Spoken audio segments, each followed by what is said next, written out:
Subscribe to our YouTube channel and don't forget to press the bell icon to get all the latest updates. जहां पे ये लगने लगा कि शायद किसान अपने गांव में वापस चले जाएंगे, वहां पर राकेश टिकैत के आंसुओं ने शायद उनको दोबारा ठहरा लिया। Can his tears give a new life to the farmers movement? यहाँ यूपी गाजीपुर बॉर्डर पर हमारे साथ टिकैत साहब हैं। नमस्कार। पूछना चाहूँगी कि ऐसे लगा कि रेड फोर्ट के हादसे के बाद काफ़ी ठोस पहुंची थी मूवमेंट को, और लोग कहते हैं कि आपके आंसुओं ने एक नई जान दे दी है। वो आंसुओं के पीछे कहानी क्या थी? आप क्यों रोए? कहानी ये थी कि हमें गद्दार कहा गया। जो षड्यंत्र था एक लाल किले के ऊपर, वो हमारा नहीं था। किसका था? उन लोगों को मंच के आगे बैठाया गया पहले, और उनको 8 बजे वहाँ से जाने दिया गया। वो पूरा प्रशासन का खेल था। कैसे कह सकते हैं आप ये? दीप सिद्धू किसका आदमी है? किसके साथ में फोटो है उसके? तो पुराने चुनाव की फोटो है। आप लोगों ने निकाला क्यों नहीं उसको मूवमेंट से? ना, हमारे मूवमेंट का वो हिस्सा ही नहीं था, और वो मूवमेंट जहाँ था उससे आगे था। मूवमेंट की कॉल वहाँ से 10-11 बजे चलने की थी। वो वहाँ से 8 बजे उसको पुलिस ने रोक दिया और उसको लाल किले तक जाने दिया। लाल किले के गेट के अंदर तक गया। उसके बाद में पोल पे आदमी चढ़ा, 1 घंटा पोल के ऊपर रहता है, और पुलिस प्रशासन कुछ नहीं कहता। किसी की इतनी हिम्मत हो जाए कि वो हमारे लाल किले की प्राचीन पे जहाँ प्रधानमंत्री झंडा फहराते हैं, उस झंडे के पास तक चला जाए। तो आपको नहीं लगता कि आप लोगों की तरफ से भी गलतियां हुई? नहीं, हमारी तरफ से कोई गलती नहीं। एक भी नहीं? एक भी गलती हमारी तरफ से नहीं। जो रूट हमको दिए गए, हम उस पर जाना चाहते थे, उस रूट पे बैरिकेटिंग करे गए, उन्हीं रूट पे, और वे बैरिकेटिंग कभी नहीं खोले गए। मैंने उनकी फोटोग्राफी करवाई है, और दिल्ली जाने वाले जो रास्ते थे उन रास्तों को क्लियर करा गया। चलिए आज का बताइए। वो जब आप आंसुओं में, जब पूरे वायरल हो गया आपका वीडियो, वो आंसू क्यों आए आपको? क्या ऐसी बात हुई कि आप रोने लग गए? हमारा मामला ये था कि पुलिस प्रशासन हमारे ऊपर कुछ ही करे, कोई दिक्कत नहीं, वो उनको कानूनी पहलू है।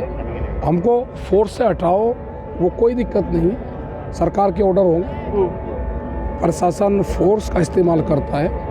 हमारी बातचीत हो गई थी कि हम यहाँ से नहीं हटेंगे, आप फोर्सेस हमें गिरफ्तार कर लो, हम गिरफ्तारी देंगे, लेकिन हमें ये आपको गारंटी देनी होगी कि हमारे जितने लोग यहाँ पर रहेंगे उनको शांतिपूर्ण तरीके से आप गांव तक पहुँचाने का। तो फिर क्या हुआ?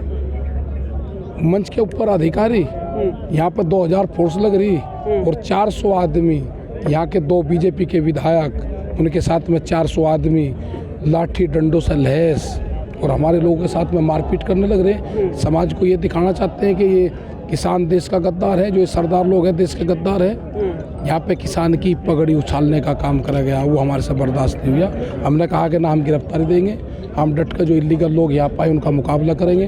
और हमने गांव का आह्वान करा कि जिस तरह से यहाँ पे पानी काटा गया, जिस तरह से फैसिलिटीज़ काटी गई, हमने कहा कि जब तक हम पानी नहीं पिएंगे, जब तक गांव के लोग पानी लेकर नहीं चलेंगे। अच्छा, जो लोग कहेंगे कि अब ये जाट पॉलिटिक्स प्ले आउट हो रहा है, ये कास्ट पॉलिटिक्स हो रहा है, नहीं। और आप लोग जाट मोबिलाइजेशन कर रहे हैं हरियाणा और यूपी में, और उसमें अखिलेश यादव भी जुड़ गए हैं, आरएलडी भी जुड़ गई है, ये फार्मर्स मूवमेंट नहीं, अब ये कास्ट पॉलिटिक्स हो गया है, उसके बारे में आप? अखिलेश यादव कौन है? अखिलेश यादव का पहला नाम बताओ, कौन है? वो जाट है क्या? नहीं, मैं कह रही हूँ कास्ट पॉलिटिक्स।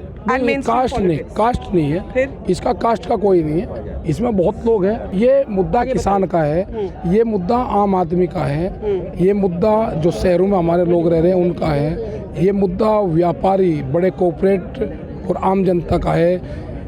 ये आंदोलन अनाज को तिजोरी का सामान बनने नहीं देगा। ये आंदोलन उसका है कि अनाज जो खाने की वस्तु है वे तिजोरी में बंद नहीं होगी। अच्छा, एक बात बताइए, अभी तक ये एक लोगों का मूवमेंट था, इससे पॉलिटिशियंस को दूर रखा गया था, ठीक है, लेकिन आज यहाँ पे डेप्यूटी चीफ मिनिस्टर दिल्ली के हैं मनीष सिसोदिया आए, और बाकी नेता भी आप लोगों को अब समर्थन दे रहे हैं। आपको क्या आशंका है कि जो एक लोगों का मूवमेंट था वो अब एक राजनीतिक मूवमेंट बन जाएगा? उन्होंने कोई अपील नहीं करी कि हमें वो दो।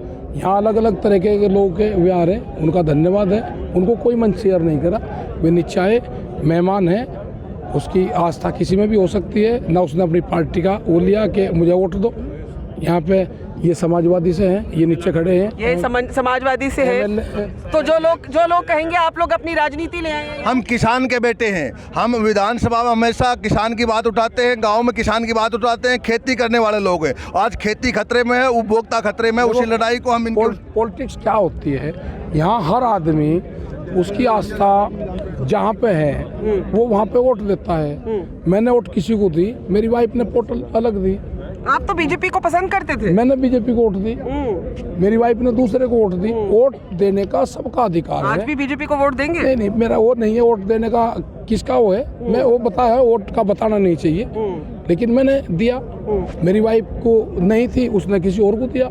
तो ये सवाल नहीं है, हर आदमी पॉलिटिक्स है, वो चाहे चुनाव लड़ जाए या वोट। जिंदगी में ही राजनीति है। जिंदगी में हर आदमी भी राजनीतिक है, उसकी विचारधारा राजनीतिक। अच्छा, आपके फादर की जो एक रैली हुई थी, हम में से जो काफी बुढ़े टाइप है हमें याद है, वो वोट रैली जो हुई थी, राजीव गांधी की सरकार मतलब घुटनों पे आ गई थी।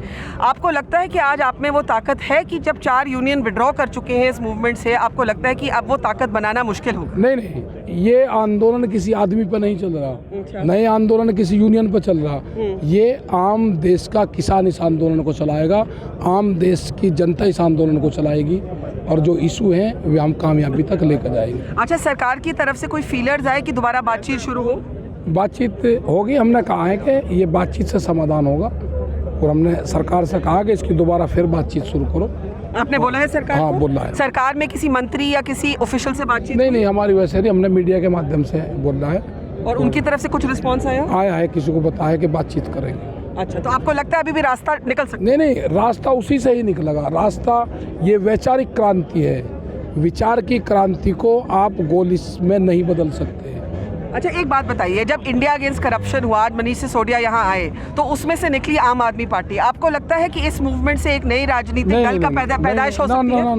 Why not? ना, इसमें से कोई पॉलिटिकल यहाँ पे इशू नहीं है। जिसको इलेक्शन का वो होगा, वो इस आंदोलन को छोड़कर जा सकता है। ये नॉन पॉलिटिकल है, नॉन पॉलिटिकल इसमें से पॉलिटिकल पार्टी का बात नहीं, कोई पॉलिटिकल किसी की सोच है कि मैं इसमें से करूँगा, उसको आंदोलन आज ही छोड़ना पड़ेगा। एक आखिरी सवाल, सरकार की तरफ से एक प्रपोजल आया था कि हम इनको कानून रोक देते हैं, 15 महीने तक एक रोक देते हैं, कमेटी बैठा देती है। क्या वो प्रपोजल अगर दोबारा आता है आप लोगों को मंजूर? नहीं, दोबारा हम बातचीत करेंगे।